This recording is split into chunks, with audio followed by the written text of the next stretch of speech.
Two Filipinos were among the 30 photographers honored in the recent World Press Photo Contest. We speak with one of the Southeast Asia and Oceania awardees, Hannah Reyes-Morales, about Home for the Golden Gaze and her other works. She joins us now from Paris. Hannah, congratulations. Thank you so much for joining us. What does this new recognition mean for you? For me, thank you so much for having me, first of all. So this is such a pleasure. For me, it's just a chance to represent the Philippines. I think, the photography landscape in Manila and in the Philippines has been incredible. And for us to have not just one, but two awardees this year, both women, has meant the world to me. Other than that, I think one of the things that I'm really excited about is just getting the story of the Lolas of the Golden Gaze forward. It's incredible to be able to give them visibility because their community is truly amazing and their community has been really inspiring for a lot of younger Filipinos. And this work, Home for the Golden Gaze, was published on the New York Times last January. What is the story behind this photo, Hannah?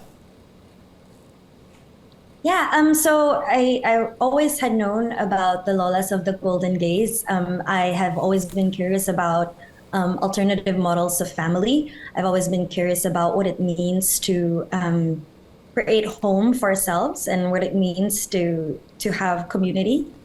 So for me, looking at this story was looking not just at what it means to be a person who's LGBTQIA plus in the Philippines, but also to be older, but also to be from a population that's struggling socioeconomically.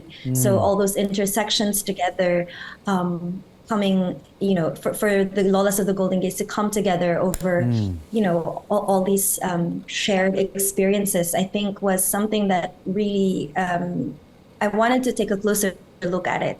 And I wanted to look at those things not from the point of view of the Lolas, being victims. They're actually doing it very beautifully. They're doing it with grace, with beauty, with glamour, with humor, which I find just incredibly inspiring as a human being. So I decided to reach out.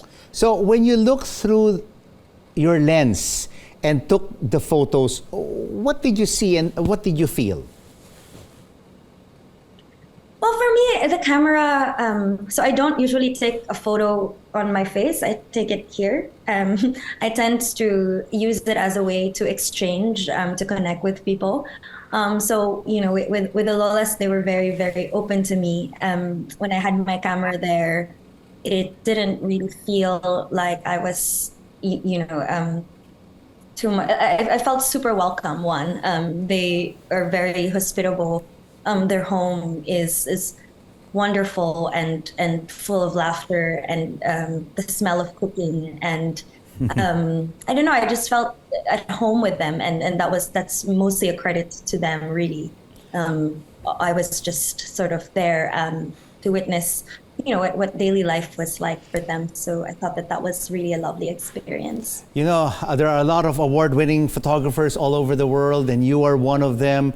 And millions of photographs are produced day in and day out. In your opinion, Hannah, what makes a good photograph?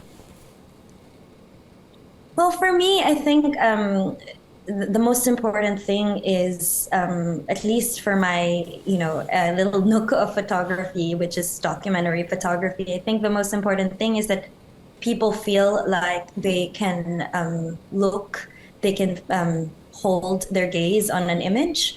I don't want people to turn away.